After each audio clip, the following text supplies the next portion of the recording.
नमस्कार दोस्तों WhatsApp university के ऊपर एक पत्र बहुत ही ज्यादा तेजी से वायरल हो रहा है।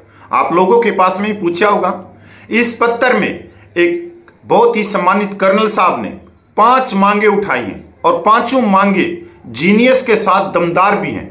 और 5 मांगों को उठाते हुए उन्होंने पीएमओ प्रधानमंत्री को सीधा पत्र लिखा है कि ये 5 मांगे पूरी करो। मैं कर्नल साहब को इसके लिए धन्यवाद करता हूं, बारंबार करता हूं और सलूट देता हूं कि जिन्होंने पूर्व सैनिकों के बारे में इतनी गहराई से सोचा है और सरकार के सामने 5 मांगे रखी हैं। सैनिक भाइयों, जब मैं 5 मांगे आप लोगों के सामने रखूंगा तो आप भी बारंबार कर्नल साहब को सलूट करोगे। आप अपने हाथ को रोक नहीं पाओगे। आप भी अगर वीडियो देख रहे हो तो आपका भी हाथ ऐसे जाएगा, सलूट है। तो 5 जो मांगे हैं वो 5 मांगे अग्निवीर या दूसरी चीजों के लिए नहीं है, बहुत ही जीनियस है। पहली मांग है OROP। OROP में जो जुलाई 2024 में जो रिवीजन होगा उसके लिए कर्नल साहब ने कहा है कि जो मेजर हैं उनको लेफ्टिनेंट कर्नल की पेंशन मिले और लेफ्टिनेंट कर्नल को फुल कर्नल की पेंशन मिले। और जो MSP जो मिलिट्री सर्विस पे है वो सिर्फ ब्रिगेडियर रैंक तक है, जिसके कारण जब मेजर जनरल रिटायरमेंट आता है तो उसकी जो पेंशन है वो कम हो जाती है और ब्रिगेडियर रैंक की ज्यादा हो जाती है। तो लास्ट के समय उनकी जब पेंशन आते हैं तो उसके अंदर 15,500 रुपया मिलिट्री सर्विस पे जोड़ी जाए, क्योंकि ये एक रैंक है और रैंक के हिसाब से मेजर जनरल रैंक बड़ा है तो बड़े रैंक की कभी भी पेंशन नीचे नहीं हो सकती। इसके लिए बहुत ही जीनियस पॉइंट है। दूसरा इनका पॉइंट है NFU, non functional upgradation. NFU के लिए इन्होंने लिखा है और ये बहुत ही पुरानी मांग है। NFU का केस भी माननीय सुप्रीम कोर्ट में चल रहा है और NFU को जल्द से जल्द पूर्व सैनिकों के लिए लागू किया जाए।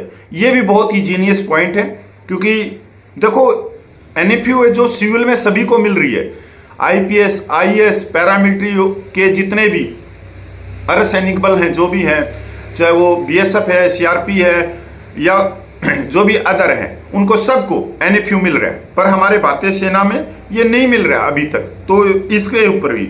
तीसरा पॉइंट है डिसेबिलिटी पेंशन टैक्स फ्री। ये भी बहुत जीनियस पॉइंट है कि डिसेबिलिटी पेंशन पे टैक्स फ्री की जाए डिसेबिलिटी पेंशन। और आप लोगों ने पिछले दिनों राजनीतिक पार्टियों का मैनिफेस्टो भी देखा होगा, उसमें भी ये मांग रखी गई है कि डिसेबिलिटी पेंशन टैक्स फ्री की जाए।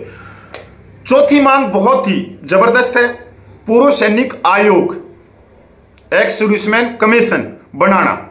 ये जो मांग है ये भी बहुत पुरानी है और ये जंतर मंतर से भी उठी है, बहुत बार उठी है। चाहे हमारे बहुत ही सम्मानित मेजर जनरल साहब हों, उन्होंने भी इसके लिए बार बार चिट्ठी लिखी है सरकार को। और ये पूर्व सैनिक आयोग भी सरकार ने बनाना चाहिए और पूर्व सैनिक आयोग में जो नियुक्ति हो अध्यक्ष की, ये किसी हमारे बहुत ही पढ़े लिखे तजुर्बेकार हमारे पूर्व अधिकारी की होनी चाहिए। अच्छा, इसके अंदर जब आप 5वीं मांग सुनोगे तो ये भी बहुत ही है और इसका भी मैं तो क्या आप भी इसका समर्थन करोगे।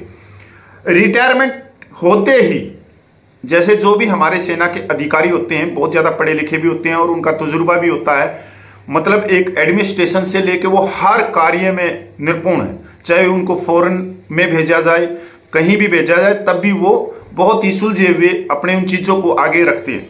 तो जैसे ही वो रिटायरमेंट होते हैं तो उनको IAS IPS जो भी हैं उनके अंदर सीधी नियुक्ति दी जाए। जो फर्स्ट ग्रेड के अधिकारी होते हैं, चाहे दूतावास में हो, चाहे सिविल में हो, चाहे एडमिनिस्ट्रेशन में हो, बहुत सारे सिविल के हैं, उनकी सीधी बगैर कोई टेस्ट लिए हुए सीधी उनकी नियुक्ति की जाए। यहां तक जो प्रोफेसर यूनिवर्सिटी के अंदर प्रोफेसर बनाए जाए फर्स्ट क्लास के, जिससे वो डिफेंस के बारे में पढ़ा सके, डिफेंस के बारे में बता सके, बच्चों को डिफेंस के लिए तैयार कर सके। ये बहुत ही जीनियस पॉइंट है कि जिससे एक तो देश के अंदर भ्रष्टाचार खत्म हो जाएगा कि अगर वो सीधे इस कुर्सी पे बैठते हैं, AS पे बैठते हैं, IAS पे बैठते हैं, पुलिस विभाग के बड़े अधिकारी बनते हैं, सिविल के बड़े अधिकारी बनते हैं। मतलब मैं तो इस पॉइंट के लिए सबसे बड़ा खुश हुआ कि हाँ वास्तव में, क्योंकि इतना एक लंबा तजुर्बा रहता है वहां पे बैठने का,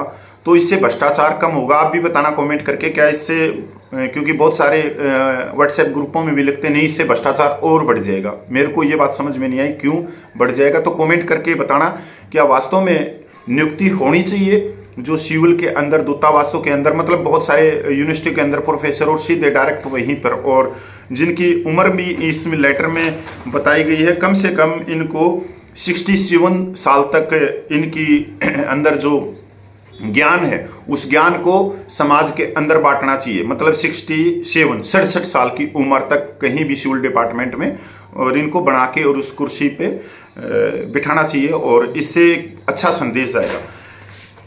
दोस्तों बहुत ही जीनियस पॉइंट है, और मैं तो इन पांचों पॉइंट से बहुत ही खुश हूं, और सरकार ने इस पांचों पॉइंटों पे गंभीरता से विचार भी करना चाहिए, क्योंकि पांचों पॉइंट हमारे पूरे पूर्व सैनिकों के लिए हैं, कि पूर्व सैनिकों के लिए अगर ये सारे 5 पॉइंट हो जाते हैं तो बहुत ही एक अच्छा माहौल भी मिलेगा, और सरकार के प्रति एक संदेश भी जाएगा कि सरकार पूर्व सैनिकों के बारे में सोचती है। तो जय हिंद, वंदे मातरम, जय भारत भाई।